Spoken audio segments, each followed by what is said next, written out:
On this episode of the Layover Live, Michele stops by to talk the dangers of overpersonalization.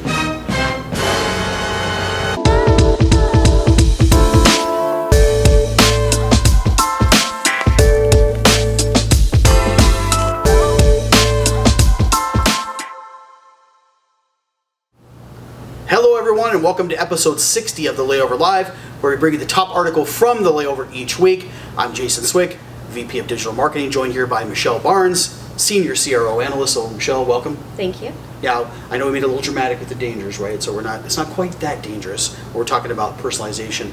But before we talk about over-personalization, personalization I think is something important to talk about because it's really a part of marketing more today than it ever has in the past, right? We talk about things like marketing automation, big personalization component there. We talk about even things like remarketing, which is the ads that follow us all over the internet. That's a big personalization aspect there. And those can go really good, and those things can go really bad. And the really bad is when it becomes over-personalized or it's not attended to. So really what I want to find out from you, really a two-part question, Michele, really is maybe clarify what over-personalization is, and then maybe what are some issues that can be caused because of it.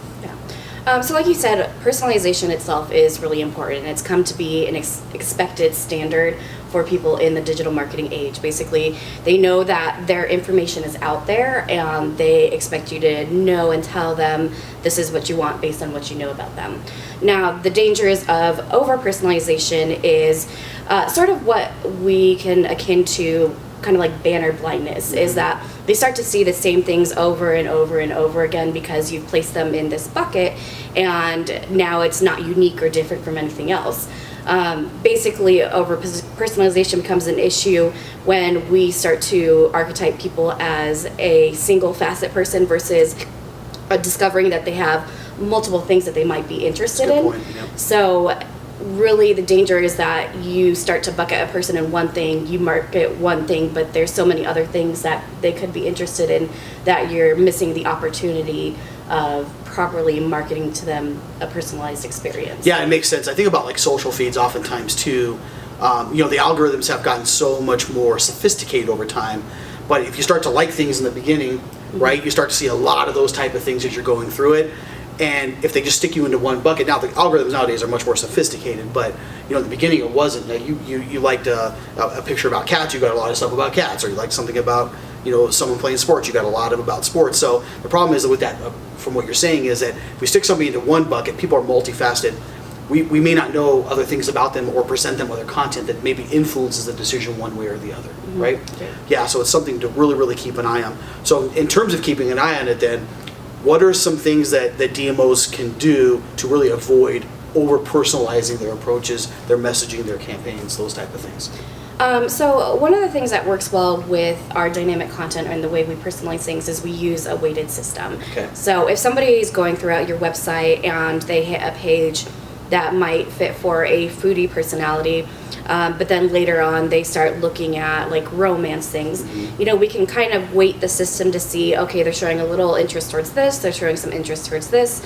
When they get to this general page, we want to serve some personalized content, but we also want to showcase other parts of the destination on that page. So have a piece of your content be personalized, but then have other selling factors of your destination show alongside it in order to engage the visitor and not keep them in a single bucket for and I think that's really good advice to kind of really try to weight things, right? Not if someone's just kind of dipping their toe into one category, not pot committing to that category, but showing a little bit of content and then maybe some other things that are maybe even related to that to see if there's other things they're interested in.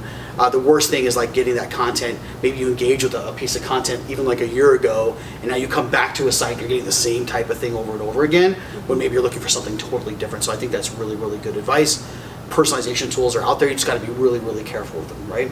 So yeah, Barnes, really, really good point. Thank you for sharing that. I think it's really important. Check out this article. It's a lot to unpack this week. With this article, it comes from the Neisen Norman Group. It's a really, really good article. It's a long article, but I think it's something that's really, really important, especially as they are the standard for UX. So take the time to read it. It's got some really, really good advice about how to avoid these things, in addition to some of the things that you shared as well, Michele. One thing I want to talk about, because it's a topic of UX, one thing that we do a lot of at our upcoming summit in May is talk about things like UX, digital marketing, things of that nature. So one thing I want to talk about is Summit's coming up. It's coming up very soon. May is just right around the corner. It seems like it, but we're already in February already. The year's going by fast.